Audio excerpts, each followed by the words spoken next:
Okay, and I pass on the word to my good friend and colleague, Roxana. Well, thank you so much for passing me the word, and I'm going to continue passing the word to my dear colleague, Juliane, who will start us off. Thank you very much. Thank you, Santiago. Good afternoon, everybody. Thank you, Santiago, for your introduction and your invitation to be here today, sharing a little bit of our conversations, of our sorrows, and also what we have been reflecting regarding our engagements in academia and in international academia in the Global South, right? I must also say that it is an honor to share this space with my dear friends and colleagues, Juliana Martinez and Roxana Chapa, right? Our encounter was made possible because the three of us, as you told in the beginning, are working together, are guest editing the Winter 2023 special issue to the Journal of Comparative and International Higher Education, an invitation that we'll share with you later today, right? And this is a work in progress, right? So when planning what we wanted to say today, what we wanted to share, we sat several times reflecting upon the complexities we lived within academia and how our desires, our ways of producing knowledge, and the very structure of our universities were rooted in modernity, coloniality, right? So departing from the acknowledgement that our institutions are colonial, produce hierarchies, and are constitutively violent, and that we need to invest our efforts in imagining other presents and other futures, we decided to focus on the questions. What does it mean to recognize the decolonial trap? And after doing so, how can we act towards different presents and futures? And what are some of the complexities and possibilities inhabiting this modern colonial academia in the Global South, right? So to situate our talks, we'll quickly talk about our locus of enunciation. And here we understand it in a relational way. We want to understand it not only in a geographical dimension, but also onto epistemic dimension, right? So I am Juliane. I hold a PhD in Applied Linguistics from the Federal University of Paraná in Brazil. I am also a researcher, and my interests involve language teacher education and critical internationalization of higher education, both seen through decolonial lenses, right? In terms of my presence in the world, my body is marked, among many, as a non-white female with Brazilian Northeastern heritage who lives in the South in Curitiba, Brazil. This means that at the same time, I am situated in the prestigious academic space as a researcher in a white and conservative institution, considered the North of the South here in Brazil, and also a non-native English teacher from the Global South, right? These positions place me in contradictory hierarchies, but they also grant me many benefits. And this is something that I wanted to share with you today. Please, Juliana. Thank you, Juju. Hello, everyone. Good afternoon. For me, it's good afternoon. Thank you again, Santiago, for receiving us here, for having us in this network. And it's a great pleasure to have all of you be here today with us. So thank you so much. So I'm Juliana, and I come from the same university Juliane was mentioning, the Federal University of Paraná in the south of Brazil. But in fact, I did my PhD at the University of São Paulo in Brazil as well. But now I am a scholar, a researcher, and a language teacher educator at the Federal University of Paraná. And I do work in this academic field that is known as applied linguistics. And the main concern in this field is to research language and language as a social practice, language in real life. So the main work I do is connected to the language teacher education. And my research in the last few years has been in decolonial studies with decolonial theories. I'm very much interested in discussing language education, higher education, the university, the internationalization of higher university beyond modernity, beyond coloniality, thinking about this project that has been seeking the otherwise. So in regards to my identity, something connected to what Juliani was saying, I also see myself in very different angles, and that's why it's so interesting to consider the relationality of our identities.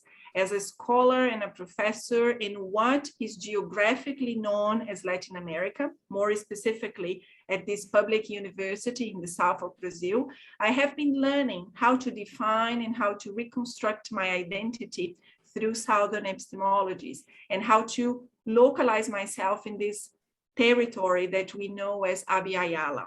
So I am a white woman permeated by all the privileges of a white person in a racist country as Brazil, a country that believes white people are not racialized.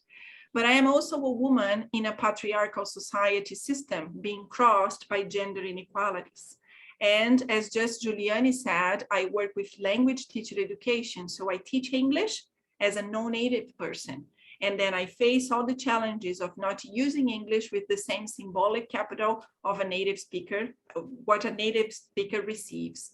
So this means that I recognize myself in this complicity with modernity, coloniality, and how my identity is perceived in a variety of ways through effective engagement. So considering that I am geographically located in the South America, when compared with geographical global north scholars, for instance, I am often seen as epistemically inferior.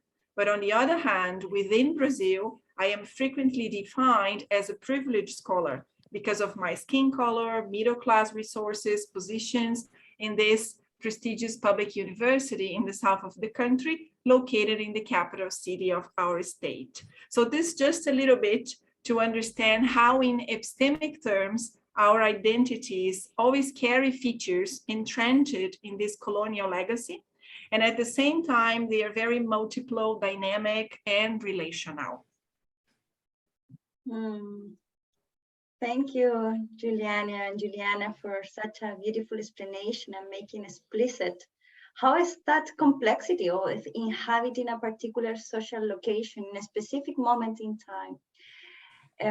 My name is Roxana Chiapa. I'm speaking from the ancestral lands of Chinchorro, Aymara, and Quechua people in a border region in the north, very north part of Chile, just in the limits between Peru and Bolivia.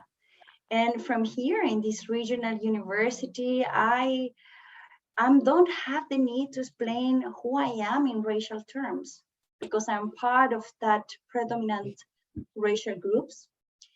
And I also would say because in coloniality, in many ways, in the history of Chile, made us to believe that race was not a problem. And that belief certainly have shaped my scholarship. An important part of how I see how coloniality touches my scholarship is associated with my own shames, my own fears of expressing and raising difficult questions in academia. And I mentioned this we are spending a lot of time talking about our locus of enunciation, because every time that we engage with projects that adhere to the colonial intentions, we need to ask from where we are speaking, for what is the project behind, and certainly our onto, our being and epistemological as conditions shape and determine the questions that we're able to ask. In this process of self-awareness of how coloniality is inhabiting me, in terms of my own fears, shame, desires to belong to that mainstream academia, I have the privilege to engage in conversation with colleagues that allow me to make sense of those contradictions and have the courage to sit down with that discomfort and addressing and embracing that complexity. Let me move on with the next slide. Yes, please. So, as we could see, coloniality constitutes us, right? Our existence as human beings and also as scholars. So it crosses our existence, not only in our personal lives, but also in our institutions, right? I myself, as an early career scholar, am trapped in the modernity, coloniality, when even reading and trying to enact decolonial projects, I have to meet demands for productivity, for example, and then here you can see many demands that we have to meet, right? So I'm going to talk a little bit about this, this productivity one. So I have to invest time and dedication with a great amount of papers, for example, in a short period of time, and have them accepted in journals with a high impact factor, so that both my research and my institution are noticed in the scientific area, right? And I have to write them in English so that they can get a chance to be read by a wider audience. And not my non-native English, but a standard, preferably edited by a native speaker of English. And the papers have to be relevant to the global North academia in case I expect them to be noticed. And I have to cite authors who may not be aware of the complexities I live in my context, because they are considered the experts in their areas. And if I choose not to write and publish in this rhythm, right, I may have no funding or even a job to be in the first place. And the cycle goes on, right? However, when I write about the Brazilian context, about my classroom, for example, when I write in Portuguese, when I draw from theories generated locally, when I dialogue with authors who are not in the mainstream discourse, my research is deemed less relevant, less scientific, less innovative, and sometimes not even cited, not even read. Another trap I see myself involved is my contradictory relationship with academia itself. Despite being and reproducing coloniality, I still see it as a place that can grant me the possibility to have financial stability, for example, or to educate people who are denied access to symbolic and material capital, or yet as a place to foster plural ways of seeing and being in the world, while very, very little is done to question its very roots and structure. It seems to me that hyper-socialized in this Western society, with desires still rooted in a modern cosmology, I still desire to feel good, recognized, and validated by the other. So my body moves itself in the modern colonial line. And all this has to do with the shiny promises modernity made at the cost of genocides, epistemicides, ecocides, expropriation. That is, it has to do with coloniality. Thank you, Ju. It would be great to hear from all of you after, if you also feel all of those demands that Juliani is mentioning here. And one aspect that I want to highlight is in regards to the idea of reciprocity. So if we consider all of the elements that Juliani was mentioning, how we understand the idea of reciprocity in the dialogues between Global South and Global North. So of course, that we should first realize here that when we are talking about Global South and Global North, it's not just geographical, but in terms of onto-epistemological terms. So when we consider, for instance, the collaborations and the connections among different people, different institutions, different researchers, concepts and projects, we usually enter in the conversation believing that we are connecting in horizontal ways, in reciprocal ways, or even we kind of search for this reciprocity. However, we have been thinking about that and connecting to the Argentinian anthropologist who lives and works in Brazil, a professor called Rita Segato. And she mentions that in the academic world system, informed by all of the elements that Juliani was mentioning and by the rankings and productivity and the publications and the English domain and so on and so forth, we from the Global South live under this myth of reciprocity, because the global imaginary invites us to enter in this very nice idea of the academic reciprocity, but in fact, the Global South doesn't get the right to exist in its own terms. It's always the global south citing the global north, adopting the languages of the global north, or using concepts and theories published previously by global north authors. So we ask ourselves, and these are some of the questions that we have for our conversation today: reciprocity for whom, in what terms, or whose knowledges are being considered in this kind of conversations, or whose languages are accepted? Is there really a space for an ecology of knowledges without changing the terms of the epistemic privilege that we find in the academic spaces? And drawing on that note, it's very interesting that even when we academics that adhere and recognize the epistemic, the colonial violence in all of those dimensions, when we get to teach, when we have agency in the curriculum that we teach, we, in consciously or unconsciously, we get to teach the same rules. Particularly in my own experience, I warned students about how the games work, and I asked them to learn those rules, the games, in order that they can participate. And here, and this is what justify our title of our presentation, there is a decolonial trap in that intention. Even in the decolonial intention, there is a trap. And that note, so when we want to engage and move the agenda of internationalization of higher education to adhere to embrace that decolonial intention, we need to acknowledge that any type of internationalization project is rooted, conditioned, and has a colonial history. We cannot bypass that discomfort sentiment awareness when we get to understand that the relationships, how we interact with others, the priorities that we fixed, that we set in our projects, are mediated by those intentions. Of course, as individuals, we can be very aware, as we have been doing with Juliana and Juliana. I'm going to share just anecdotal to just reflect. We were engaged in this conversation and we were exchanging in English.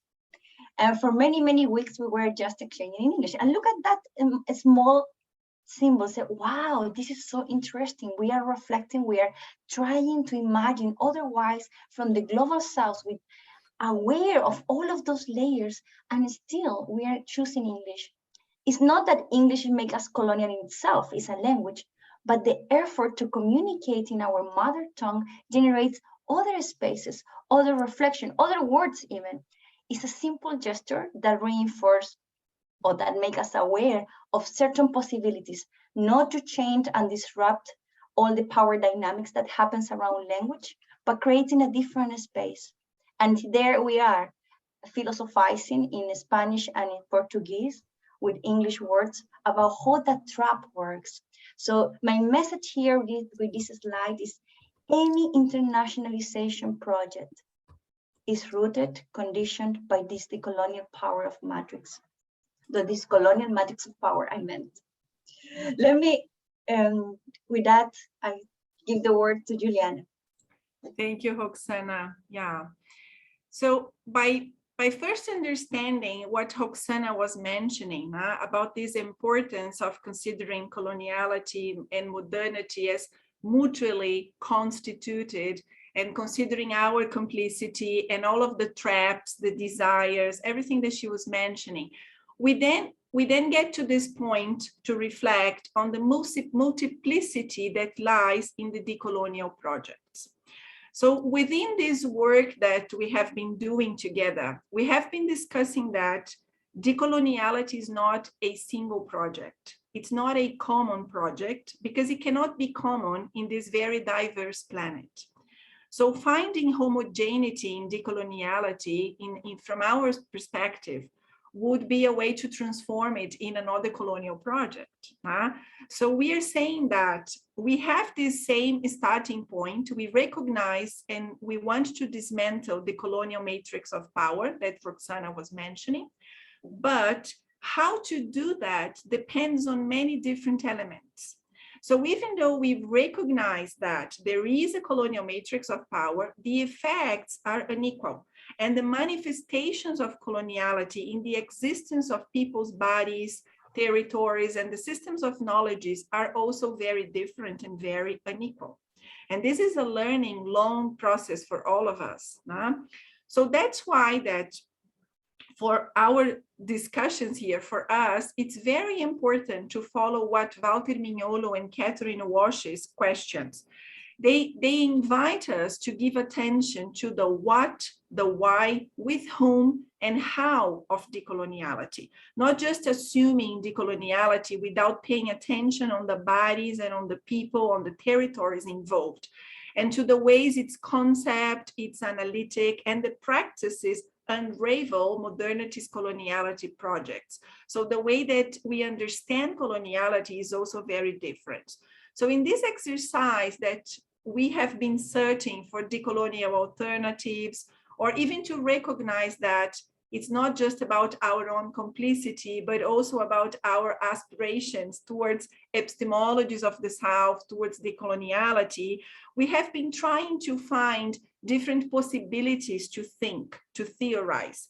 And here we brought some of them just to mention a few with you and to share, to see if they make sense also to you. So this is just an exercise that we have been doing, reflecting upon and discussing. And that's why we listed these bullet points there, considering some of the ideas. So the first idea that we mentioned there is this bringing the body back, or marking the unmarked. This is related to the critique that the decolonial theory produces to the Cartesian understanding of bodies and people and knowledge. So for many years in our lives, we've been reading and theorizing without paying attention who is producing that knowledge. We know the name of the person, but we don't pay attention whose body is that. Is this body located epistemically and geographically where? So this is one of the questions, bringing the locus of enunciation, bringing the body and marking the body, racializing the ones who believed that they should not be racialized is one of the exercises that we have been doing. And this leads us to the second one, that is learn to unlearn. So the way we're understanding, it's not just a matter of learning differently or learning new things. No, if we see ourselves caught in this trap of coloniality, some of the things we have to do is to unlearn. Because it's not just a matter of changing the terms, changing the things, doing things differently or including, but unlearning means like we actually don't know how to be outside of this modernity. So unlearning our own existence might be an exercise for all of us. And then in this process of unlearning, bringing the body back, marking the unmarked, we may find a possibility of facing ecology of knowledges, considering the knowledges that we didn't even consider as knowledges. And we may find all of the discomfort and the tension and the crisis in getting together with so many different ontologies, epistemologies, and then we may need different conceptualizations of language. And that's why intercultural translation becomes very important, because we may have to consider how we're going to talk, to connect, to negotiate meanings in a very diverse planet, in a very diverse, in a very diverse possibilities of ontologies and epistemologies. So the focus here is not just about learning new knowledges, but paying attention how we sense, how we relate, how we feel, how we may exist in a world differently. And one of the exercises that we have been constantly doing, that we may call a strategy or we may call a pedagogy, is this idea of identifying, interrogating, and interrupting coloniality. Because this is an exercise that we may do in our institutions, in our own existence, in the practices we have with our students.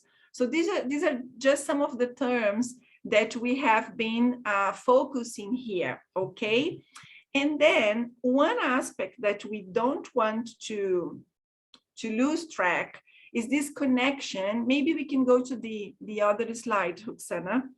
We cannot lose track that in the multiple decolonial projects, we have to face our intentions, all of the structure of our institutions, and how to do this exercise of de-universalize decoloniality. So we have to pay attention and pay close attention to our desires, to our ways of universalizing, re-universalizing our spaces, and to the colonial manifestations in our own existence.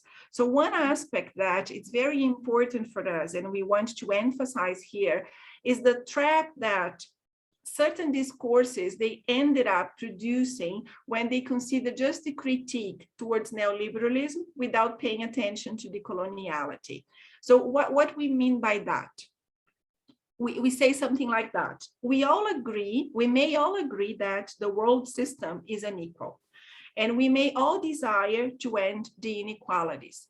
But by just criticizing capitalism and neoliberalism, we may end believing that a redistribution of power, of resources, of opportunities, of access would be enough to find a more equal society.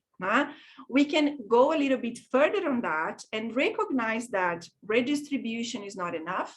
And then we start talking about recognition and representation.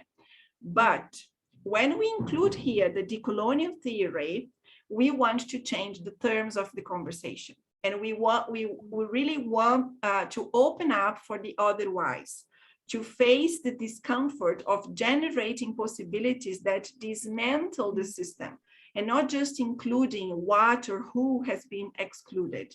That's why thinking about crisis, tension, discomfort becomes so important for the work that we have been doing, because the otherwise is not just a new system, a better system. It's another possibility of existence, the way that we have been seeing it. Thank you, Juliana. In reflecting about this presentation and the issue that we will announce at the end of this presentation, they recognize different point of departure for all of us. And there is the point of departure where in academia, particularly in Latin America, there is a lot of criticism against neoliberalism, nationalism, patriarchy, but we don't necessarily connect those manifestations with the colonial history. And we identify that position in certain ways. So there is a shared critique, as Juliana was saying, about this manifestation of coloniality, but we don't track with the colonial history. There is another point of departure that many, I would say my colleagues Juliana and I share, this acknowledge the colonial violence and adhering to those decolonial intentions in universities that still preserve colonial endeavors. So again, just making transparent how we started when we came out with this idea of making visible the decolonial trap, because we were in the first conversation, we were trying to say, okay, how we move forward? What is the solution that we will bring, right? What is the possibility that we are trying to co-create together in this international exchange that the three of us are trying to move forward this agenda? And reflecting about our agenda, we recognize how the institutional conditions shaped our priorities and the many contradictions. And then we came out with this third point of departure is what happens and how is it when you acknowledge the decolonial modernity trap in universities? And I think here we are identifying a new point of departure. It's not just about acknowledging the colonial violence and adhere to the colonial intention, is recognizing that in our decolonial intentions, because of that colonial history and the structures that shaped our conditions, there is also the possibility of that decolonial trap. And here we have some questions. I think this is when we want to open the conversation. What does it mean to acknowledge the decolonial traps when we aspire to decolonize internationalization of higher education from the places that we are located? It's very different for me to speak from a regional university in the north part of Chile, where most of the population are indigenous and immigrant that have been talking from the Universidad Católica in Santiago or from talking from the Universidad of Paraná in Curitiba. So that locus of enunciation and that relationality also conditions those possibilities. Juliana, and Juliana, I don't know if you have anything that you would like to add here. Yes, yes. Thank you so much, Roxana, for bringing your examples and conversations, right?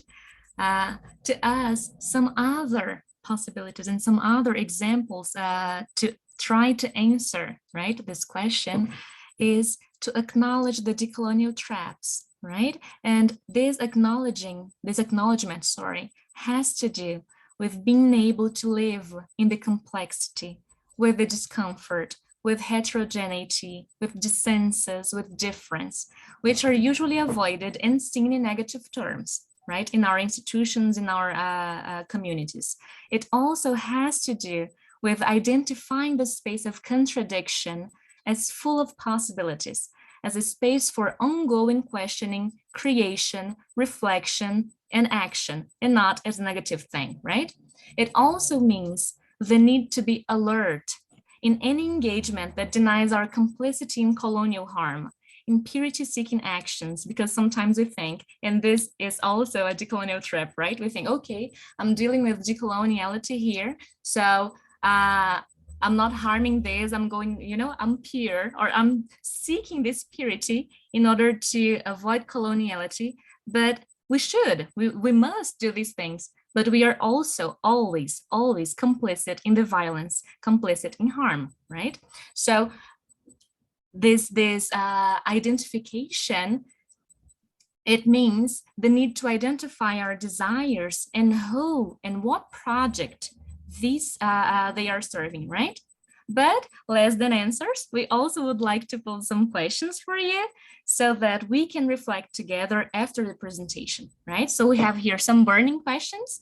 The first one, for example, how do decolonial approaches to internationalization challenge mainstream approaches and its founding assumptions, right? For us who are working with internationalization. How can different modes of relating, sensing, existing, producing knowledge in academia flourish through an internationalization otherwise? Is it possible to engage in otherwise approaches to internationalization without reproducing the same violences that constitute and allow the university to exist? This is difficult, right? What are some of the challenges and possibilities to face internationalization from counter-hegemonic perspectives? And what are some of the foreclosures and critical possibilities opened up by decolonial perspectives in internationalization of higher education, right? We end with some of the references we used in this presentation, and also to make the most of this space, we would like to invite you to contribute a paper to our special issue.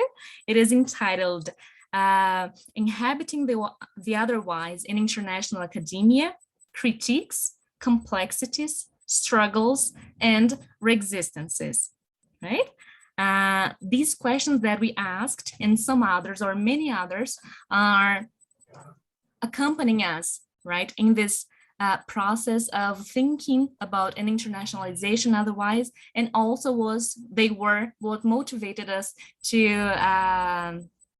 think about this special issue. And here I'd like to thank Dr. Rosalind, who is here. I think she is also here, right? Thank you so much for the invitation. Thank you for this space. And now I think we are more than ready to open up this conversation, to listen to you guys, and to have a conversation, to reflect upon the things we just posed, right? Am I right? You are. Yes. Okay, so thank you very much. Thank you, Ju. Thank you very much for guiding us with this very, very interesting presentation. I was just taking some notes of many things. You made me think and reflect on many, many things about my own research. So now we would like to open the floor for anyone who wants to participate, anyone who wants to comment, ask a question. Feel free to use the chat or just open your microphone or raise your hand, and I'll try to keep up with the order so that everyone can have a chance to speak.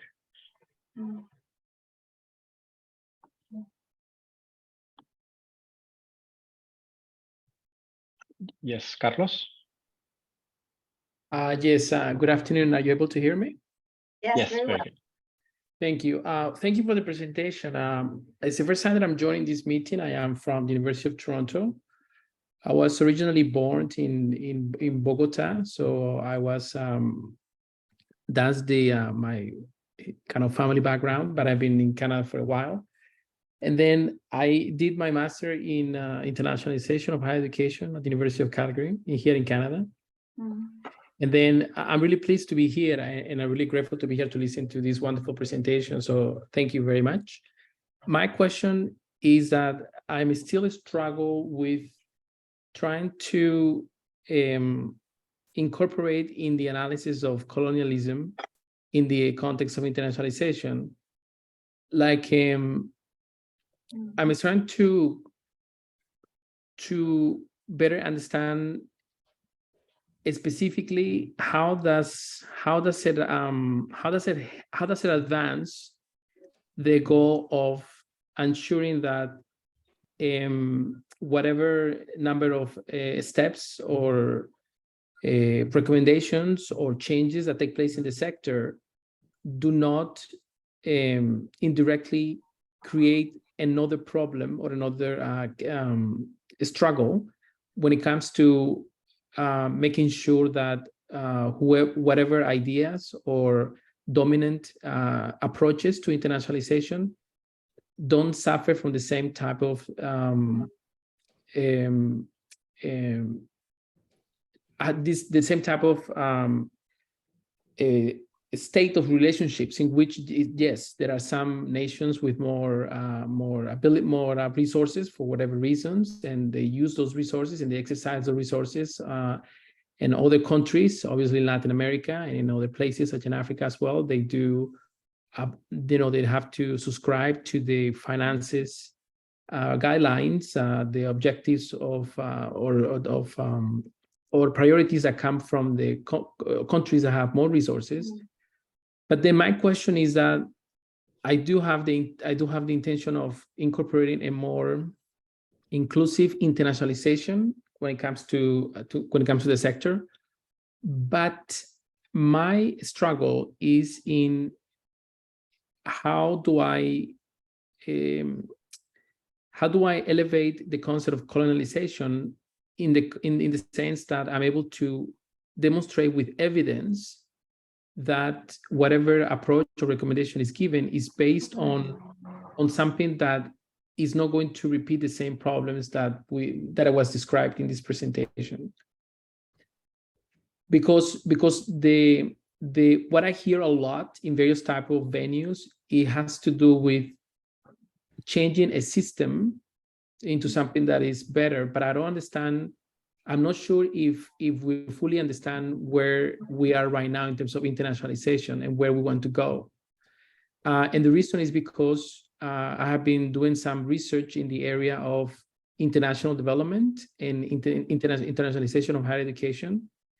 And it seems to me like governments from the South have engaged themselves in a number of partnership opportunities because they want to make the most of those relationships. So I don't see in the analysis the responsibility of all countries or countries with less resources when it comes to defending their own interest, in a world that is dominated by those who have the ability to produce more or are lucky because they have more resources, such as Norway, and those that they just don't have the resources and so on. So I don't know how to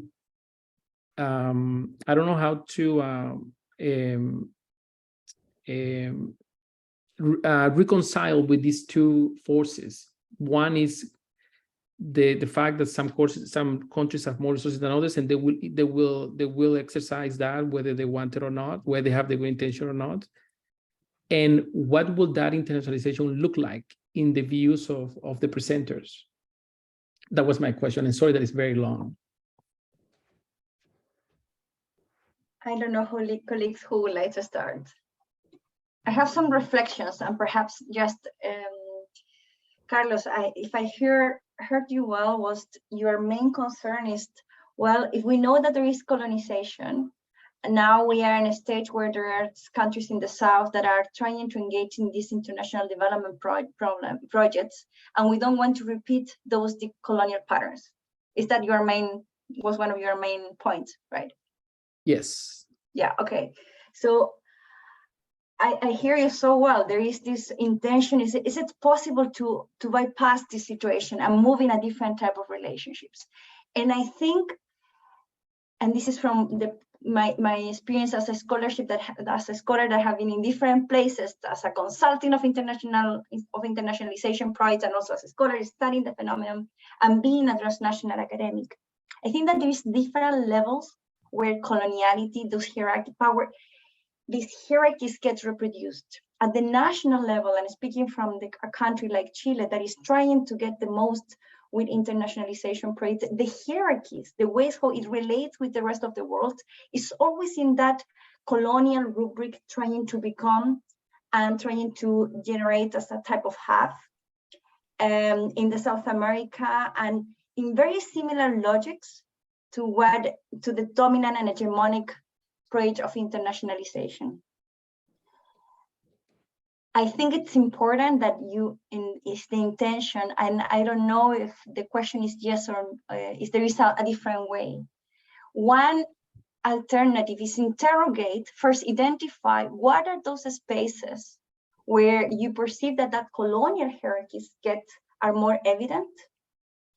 Question, interrogate those hierarchies and try to identify them. My experience, and that is one of the messages that we have trying to come across, is we noticed in that effort, there is that trap, that there are elements that are so historically embedded, that are conditioning our ways of existence, that there are spaces where those colonial hierarchies reproduced. Now, in that exercise, and that is part of our message as well, in that exercise of making visible that trap and sitting up with the discomfort and showing up and open up to the complexities without trying to solve it, that space of holding that complexity, we believe that there is a place to generate different ways of relating that can have lower level of manifestation of coloniality.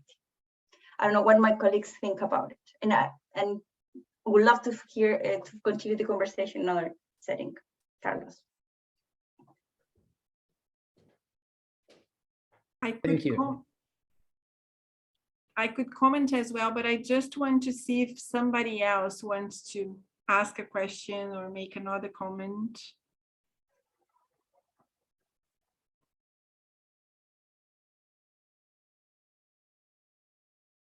Not yet. There are some questions on the chat, but Juliana, perhaps you can. Yeah, the questions are here. Juliani has just shared some of the questions. And one thing that might be interesting for us to discuss is related to how coloniality crosses your realities. Because in this exercise that Roxana was mentioning, how we identify, how we interrogate, our first steps are the first steps before we want to interrupt. So I really understand your question, Carlos, and what you describe, I see as well in my context. So it's an institution reproducing certain things, and we want to interrupt. But before interrupting, understanding why the coloniality is there would be very important. So I do agree with everything that Roxana was telling you. And I would say that what happens is the institutions tend to see modernity, but they don't see coloniality. That's why it's a constitutive concept.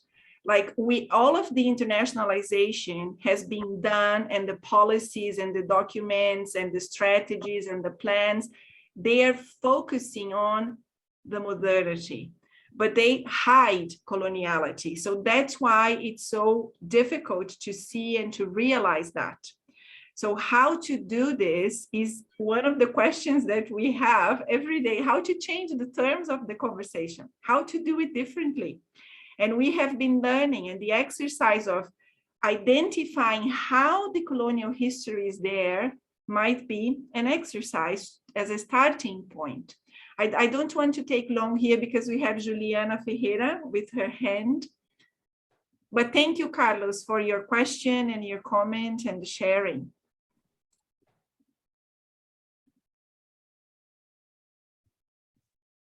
Thank you. Hi, everyone. Diana? So just to give context to my locus of enunciation, I'm also Brazilian, but I'm a PhD student and a teacher assistant in Burnaby, British Columbia, Canada, at the Simon Fraser University. And in Brazil, I'm also from the South. I worked for 11 years as a staff, administrative staff of the International Office of the Federal University of Santa Catarina. And I worked with racialized international students from a program called PECG that I believe that my Brazilian colleagues know about. I am here to study the experience. It started as wanting to study the experience of international students here. Now it's more about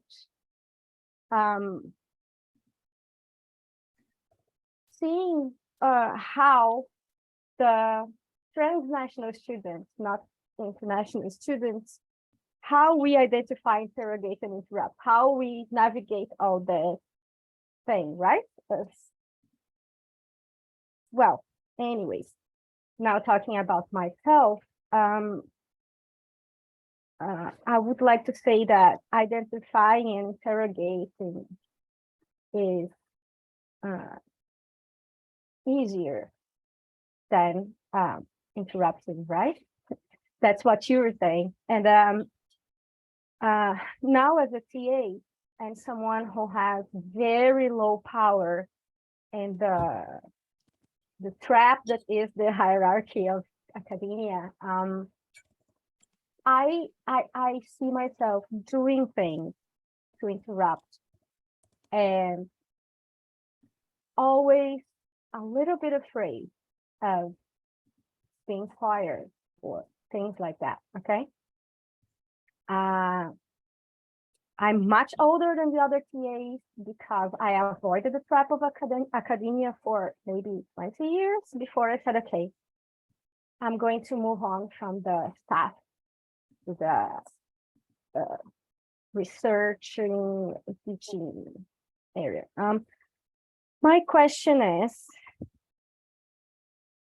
do you see yourselves as teachers in your daily practices, especially in teaching, because I'm more interested in teaching than in the other things that we have to do in academia? Do you see yourself struggling to interrupt? Have you found ways of interrupting? Have you found that your positionality within the academia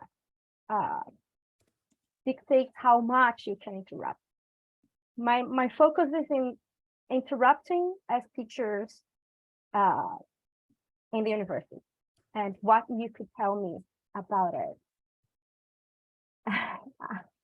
It's not an easy question, I know. Can I start? Yes, it is not an easy question at all, Juliana. Yeah, and when you were speaking, I was trying to remember some of the things that we have been talking and going through, right? When we stop to think about our universities, about our classrooms. So I know we are focusing on the interrupting, but I have to go back to the identifying, you know, because sometimes, and now I'm going back to the presentation, sometimes we cannot see the privileges, right? For example, okay, here in Brazil, or here in my context, not in the whole Brazil, right, in the whole country, here I see that my classroom is a space in which students are there, not only to learn, but we want them to feel empowered. We want them to be citizens. We want them to have critical minds, right? To be citizens, as I told you before. At the same time that I see this importance, at the same time I see education as serving this this function, right? Sometimes we also want our students to be there in order to have access to, not maybe English, to have access to knowledge, to have access to symbolic power, you know? So sometimes we have problems in problematizing the role of our institutions themselves. So we can only see them as good things.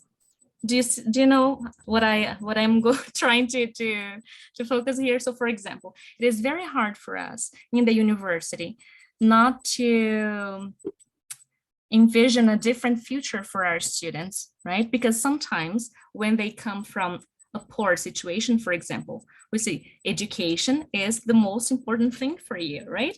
And sometimes we do not problematize which education is this.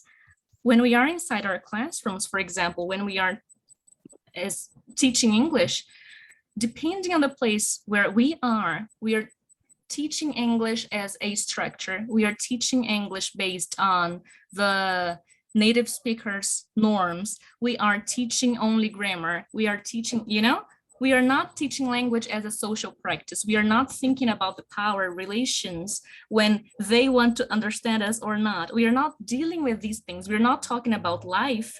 And then through talking and living life and using language, teaching language, you know? So the steps, and I would not say steps because they are not one after the other, right? But I see them as very important so that we can identify, oh, okay, this, my desire for the continuation of the university, my desire for the continuation of the structure the way it is, it has to do with the shiny promises they made me believe, right?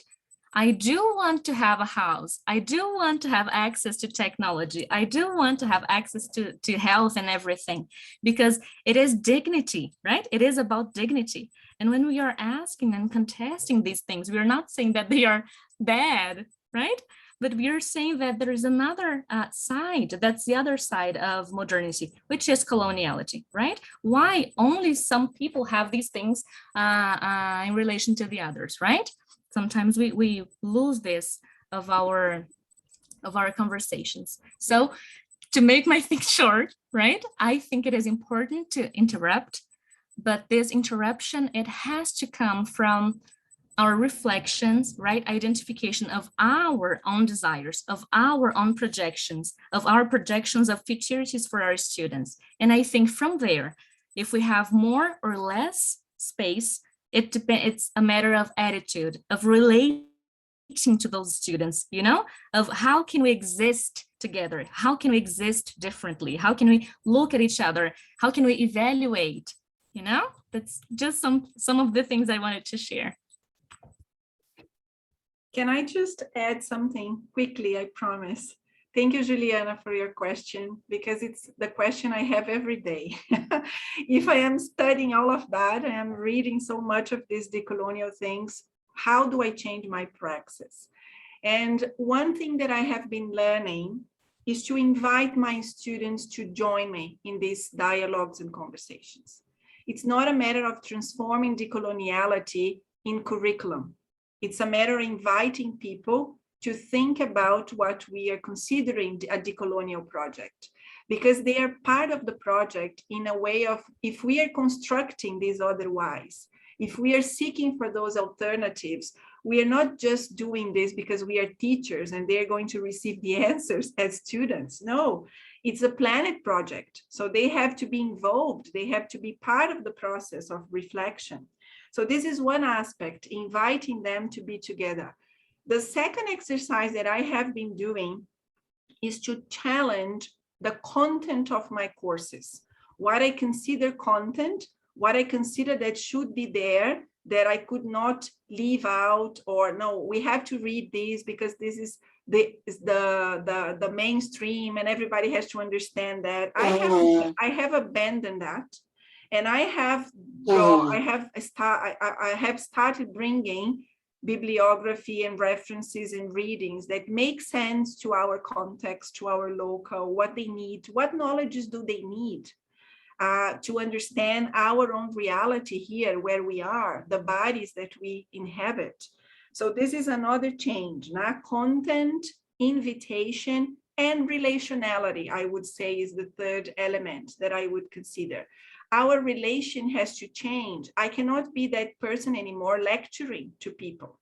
It's something different. It's a different kind of classroom. It's a different environment. We are constructing knowledge together. So it changes the assessment, it changes the papers, it changing the writing of the students, it changes the dynamics of the classroom. So it has to do with relationality. So I would say understanding that we are together, creating, finding different contexts, content, curriculum, and changing the relationality of the classrooms. Nah? Okay, but that's a very good question. Thank you so much.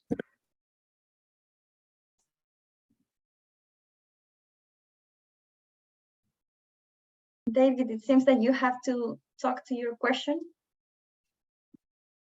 I mean, if there's time, I thought it was great. We such a powerful presentation, and I mean, so much to think about and question ourselves, and your focus on our own desires for a shiny university is absolutely right. So my question really is, to what extent is this about language? Can we find another way of discussing what matters without being trapped by the language of internationalization? Because that does trap us into a coloniality, doesn't it?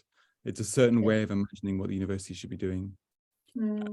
Well, I have been reflecting about that, and with a colleague, Kyria Finardi, we're discussing on how is it to embrace decolonial projects from the South, decolonial internationalization projects from the South. And we did a review of internationalization of higher education projects that were quite they engage beyond the national state, starting from recognizing that just international is constrained in this configuration of what is a national state, and that is a colonial construction.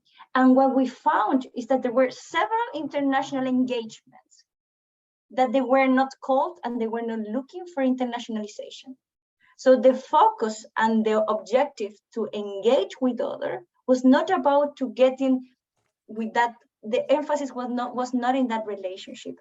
And that, for me, I have been discussing with my colleagues that perhaps the term of internationalization, the hegemonic agenda, is so predominant, and our institutions are so looking forward, particularly universities in the South, that the logics to engage in a different way is impossible in those conditions. With Juliana and other colleagues, we have a group of decolonial mates, and there is a very international group, but our goal is not internationalization at all. So the engagement is happening and the relation is changing, and we are not necessarily interested in promoting that as our international engagement either. So I think the possibilities of creating and moving beyond this hegemonic, competitive, prestigious ranking agenda happens when we shift the focus and the relations that we engage in that project. I don't know if Juliana has anything to add. I was just writing here while Juliana is going to think to tell you something. I was just writing here that Professor Riyad Shah Jahan, I think he complexifies this term, right? He says it's not about internationalization of higher education. He uses the globalization of higher education, so that to question the thing of the international, the national, the border, right? And the nation state. So he questions this kind of idea. But at the same time, I think sometimes we use these terms in order to be comprehensible, or not comprehensible, in order to be intelligible. You know, as it is in already established area, sometimes we think, oh, okay, now we are inside this area and we are now trying to foster discussions which problematize those kinds of relations, you know, because sometimes we only add another word, and it is important to change the terms. For sure, it is important, but sometimes, right, changing only the terms will not do the rest. So I think sometimes we are trying to find some spaces and some cracks in order to become intelligible, but I agree with you that we should change, right? Please do. If you were again going to add. No, I'm very satisfied by hearing you too. Thank you so much, David. Thank you for this question. What is interesting in your question is the search for different language might help us consider what language is, because we are very much is concerned with language in colonial, in modernity, this colonial, the language as a verbal aspect, that we have to say, that we have to understand each other in terms of a code. We share a code. So because I am here speaking to you, automatically you think that you're understanding me. But this is the point. Yeah. If we consider language as a space of not transparency, if we consider a space of finding each other in a middle way, that we don't know each other, and that's why we need the intercultural translation, and that's why we have to encounter in different terms, understanding that we might not understand each other, and that's why the conversations become more complex. So this is very interesting from the point of view of language studies, when we don't want just to change the terms, but we want to consider what does the language make of us? How do my performance in academic life has a lot to do with the language I have. So if I learn different kinds of languages, I might find a different way of existing in academic life. So yeah, so thank you for generating this reflection. It's very powerful.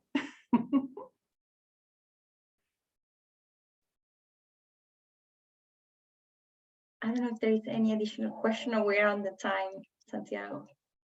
I think we planned for 1 hour, but I think the invitation said 1 hour and a half. So I don't know if people are still able to keep listening if they want to engage. If anyone needs to leave, that's also okay.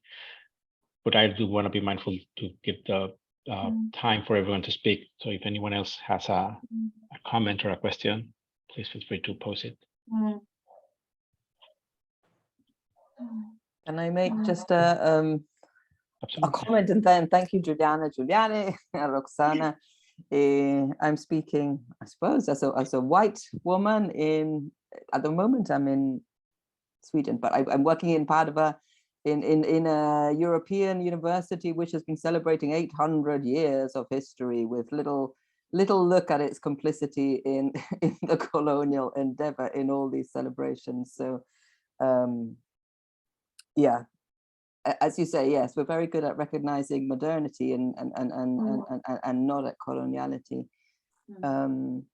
But then maybe in the internationalization race, I just keep thinking maybe Italy is kind of the south of Europe in terms of trying to follow the Anglophone institutions to get up in the rankings, and using international students as fodder. I mean, just to say what I'm getting, what is really upsetting me at the moment is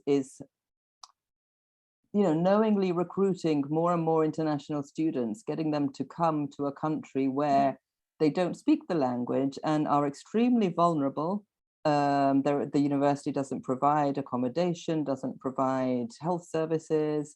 We're telling students to come because we have English taught courses. And it's great, I'm complicit, I'm teaching in one of these courses, and I love having this wide variety of students, and as Juliana said, involving them, changing the conversation and the dynamics, but at the same time we have them, and they are so vulnerable, and they are coming and they're leaving. They're coming because it's cheaper than the UK, so we're not taking them for money. We're taking them purely for the rankings, and enriching ourselves very much so, but without without the care side of them. And I think, yeah, this is perhaps one way, of kind of, yeah, being kind of colonial again, and needing to interrupt this coloniality and thinking of the best ways of how to do it. Francesca, I resonate a lot with what you are describing. My reality is quite different now in the place where I am, because international students in Chile don't want to come to this university because it doesn't look like it's a regional university in the very north part of Chile, because it doesn't look that international, although the entire configuration of our student population is extremely cosmopolitan, mixed of Peruvian, Bolivian, and Northern Argentinian students. But are those imaginaries that are so installed in the public imaginary, and what really surprises me, in the imaginary of the administrators.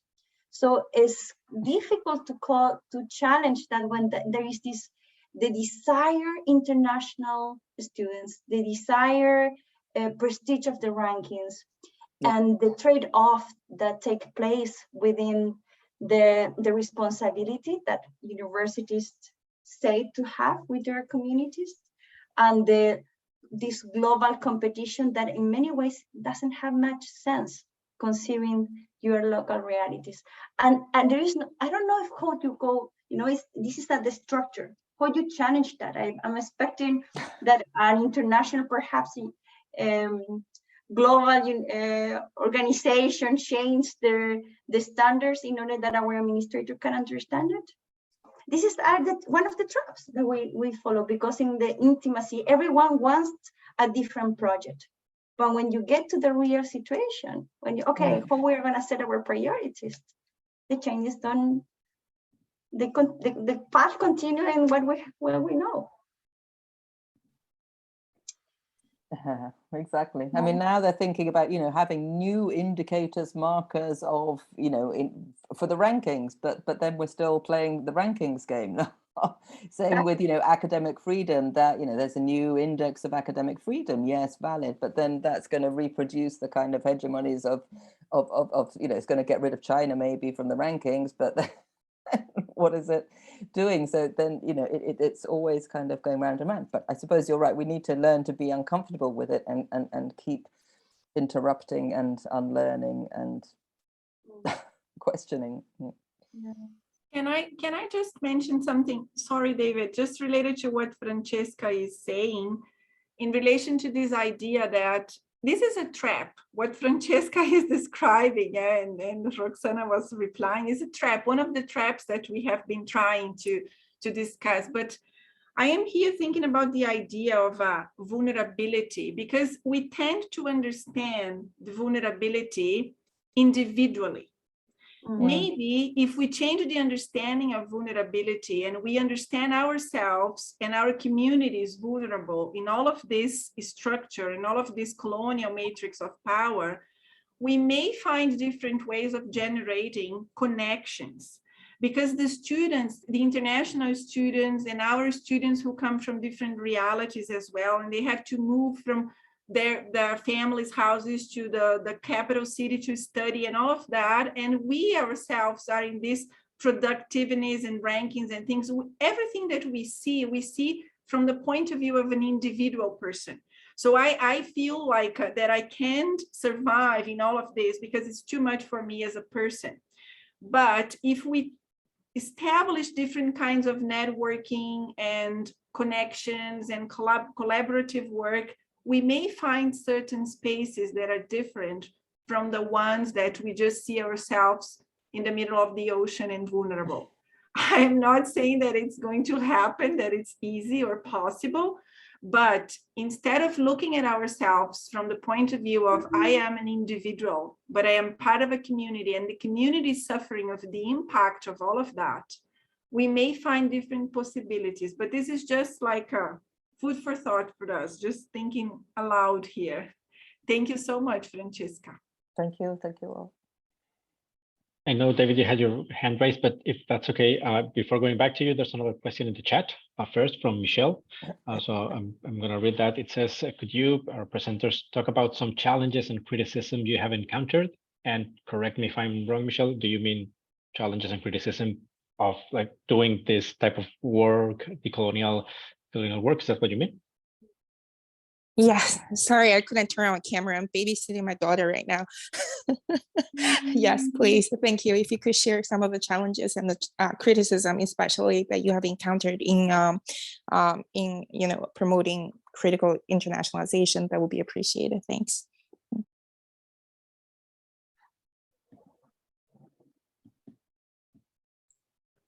Would you like to start, Julie, Roxana? I think we start and then we follow. Yeah, thank you so much, Michelle, for your question. I think some of the challenges we have talked about, we have mentioned here. Francesca brought some challenges thinking about the students. The moment that Juliani was in the presentation and thinking about all the traps and the demands, and I think the challenge of going beyond all of that, and we feel that we are just caught by all of this system and we don't know how to move. So I think the challenges are perhaps in my mind clear. I see them more frequently. The problem with the criticism is that sometimes when I feel that when sometimes people criticize the critiques that we are producing, is because they are looking at the point of view of modernity and they do not get the point of coloniality that we want to bring. Related to Carlos' question. So that's why it's so hard to change. So sometimes I hear at my university everything that we are talking about here. So people just tell me, okay, but what are we going to do? You have to publish in English and that's the end of the conversation. So that's the point that we get so difficult to go beyond the idea of just criticizing what should be done or not should be done and generating new alternatives. I don't know if I am I don't know if I am answering your question, but this is how I understand the idea of challenges and criticism. Yes, absolutely. I'm actually, I'm a second year doctoral student at the University of Minnesota, so I'm pretty new to the field. So I also work in the field of internationalization of higher education as a practitioner in the past. So from what I viewed in the past, it is really from a pragmatism approach. So critical internationalization is very new to me. So I'm just thinking from the pragmatic perspective, like what are the challenges that you could have encountered or criticism that you could have encountered in implementing or promoting internationalization, critical internationalization. So that's actually very fascinating to me. And thank you for presenting such an insightful presentation.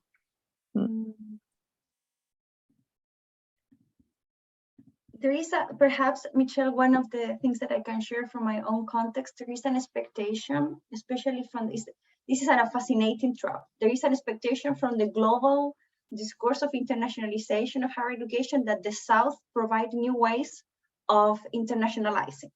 And then in our universities, our conditions, what we say, the definitions and how they want us to interact is exactly the same as to the hegemonic way. And here there is a huge trap.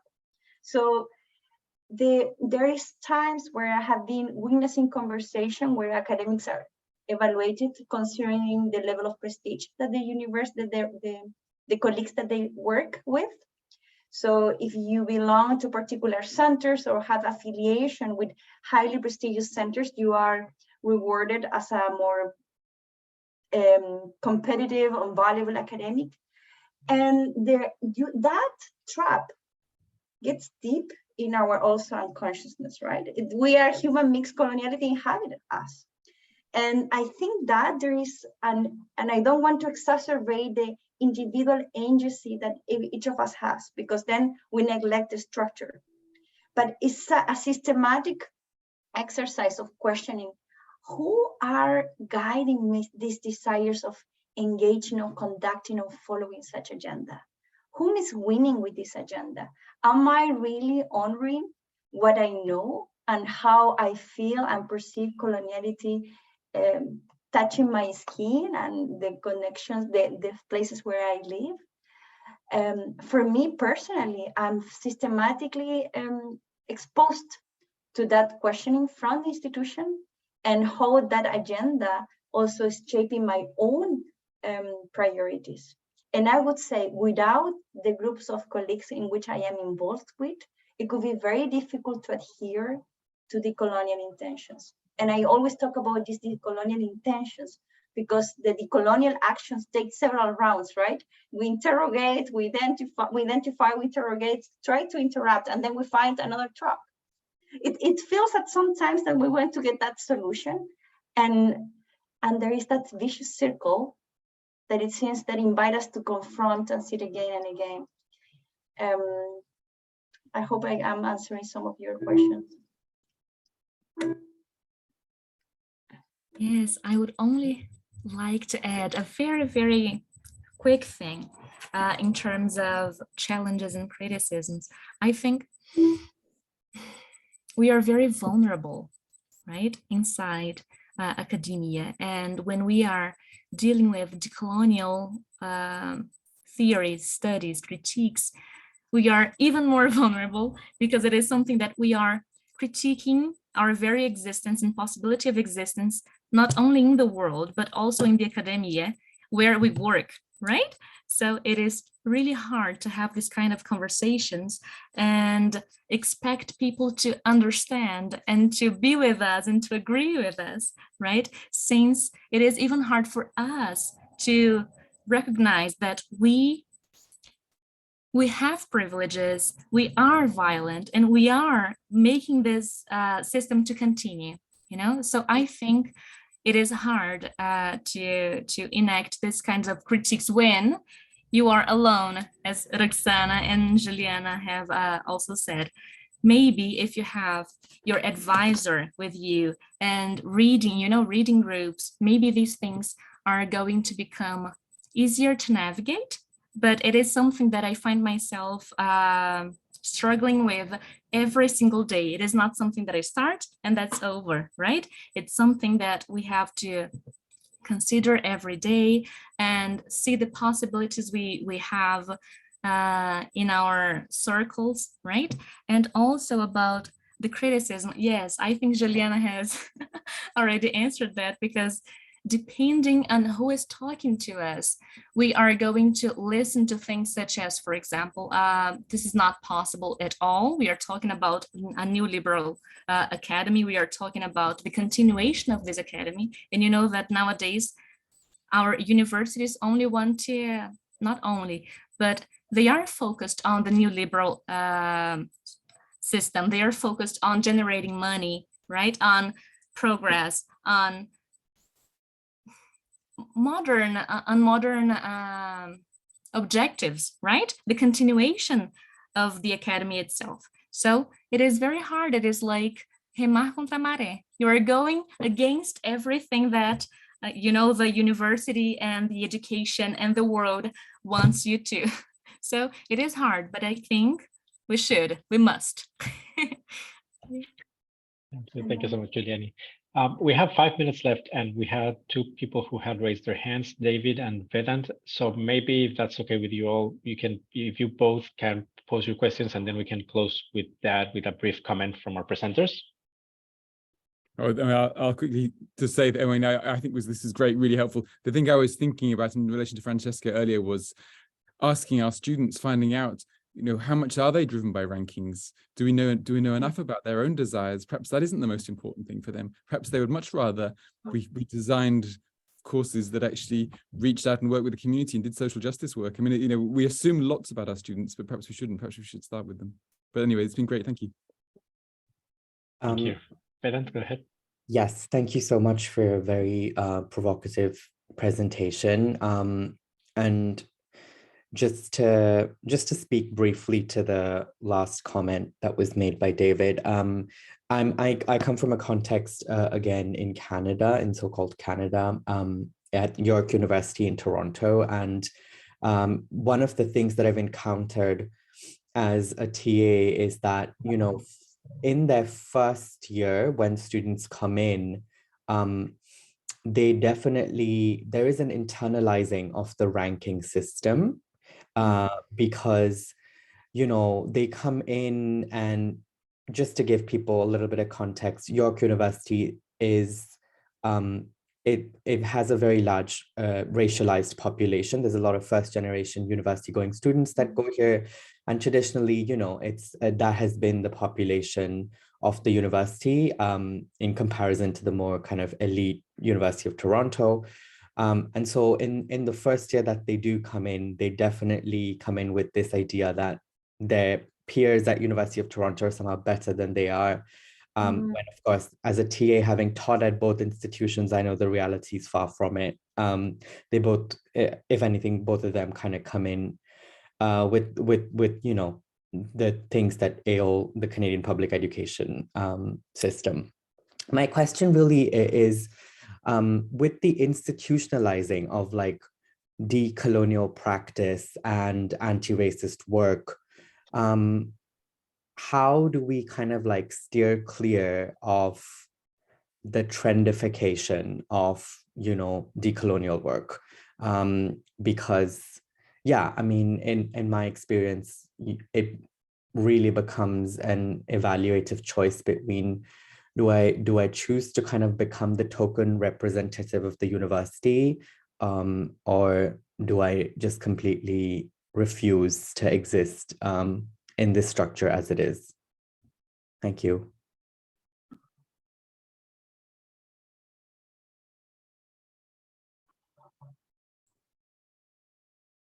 Roxana, Juliana.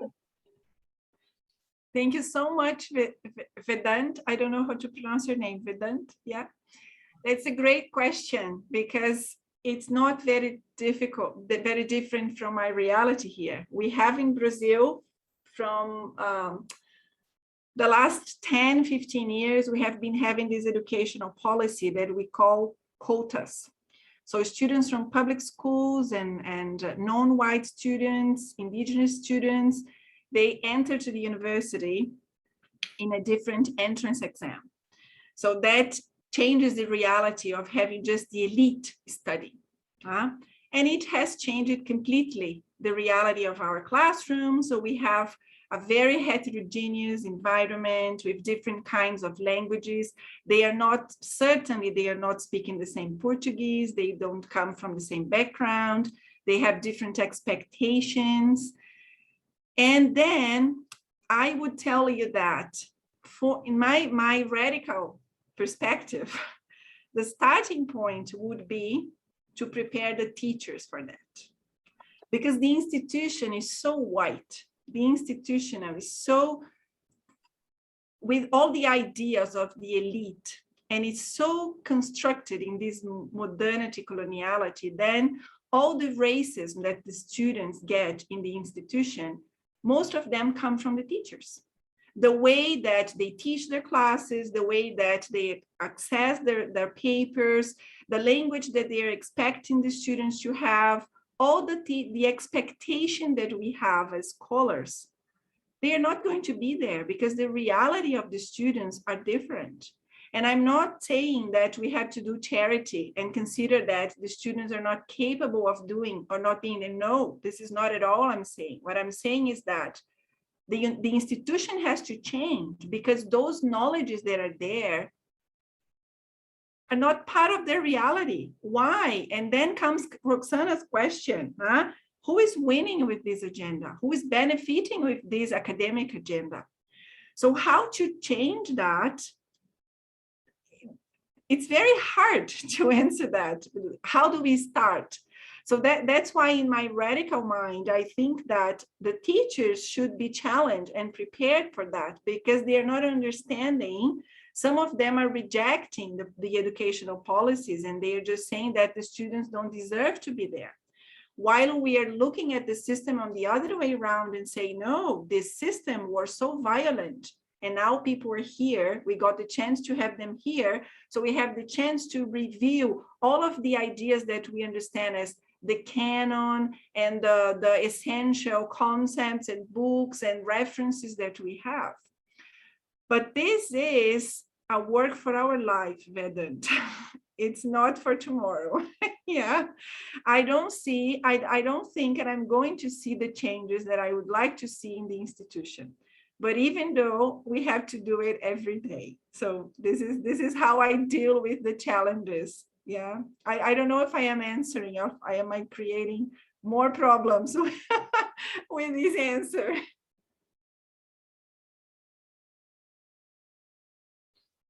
But thank you so much for your comment, your sharing.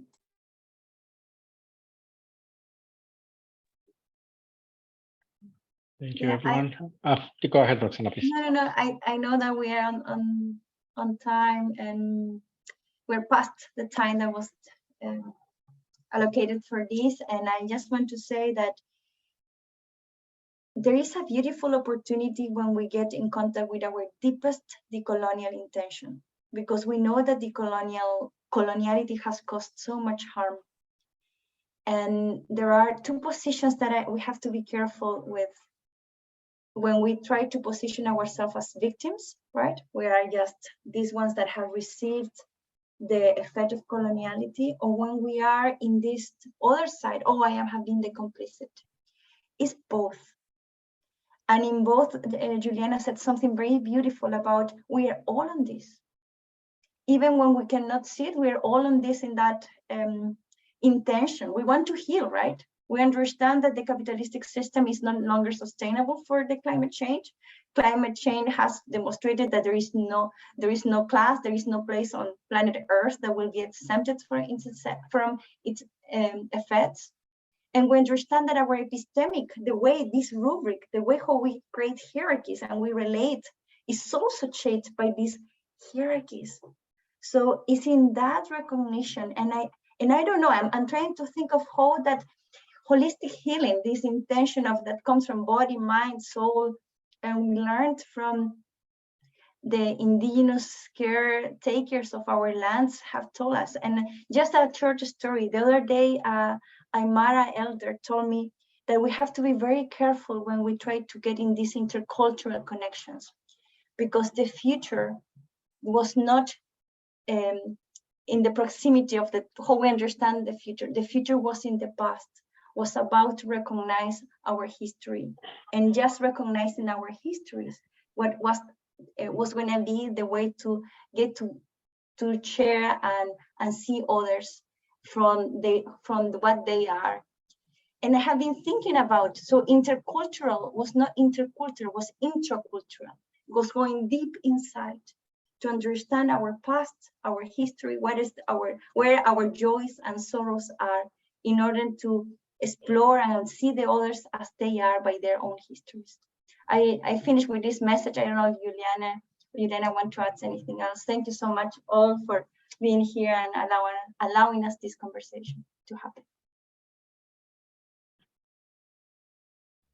Yes, thank you so much. I know the time, has passed, but it has been such an amazing afternoon, such an amazing time to be here with you, to listen from you. And I think to do research or to listen with, right? I'm learning a lot from, but also with you. So thank you so much for this. And also I'd like to invite you to contribute a proposal, right? It is a 500-word proposal. Until the 15th of November, we will be waiting for you. And if this conversation does not stop in the issue, please be with us. You have our emails in our presentation. Please, Roxana, and it'll be very good for us to hear from you and continue this conversation. Okay, thank you so much. Thank you very much, Juliani. Thank you, Juliana. Thank you, Roxana, for leading us in this wonderful discussion, for posing these thought-provoking questions and reflections that I'm sure everyone benefited from. Just again, reflecting on a lot of things and these tensions and these traps that we live and experience every single day as practitioners, as scholars of internationalization in general, even though we might have to keep working on the terminology we use and the language we use. So thank you, everyone. It's been a pleasure, and please stay tuned for the next meeting. We'll hopefully announce that very soon to have another meeting by late November. And then also I will send an email later today or early tomorrow with the recording for this presentation. And if that's okay with our presenters, if you can share with me the slides, I can also attach the slides there so that everyone can revisit this recording if they wish to, and also for those who weren't able to connect live to the session. So thank you very much. Have a safe and happy evening, night, depending on where you are in the world, and take care. Thank you.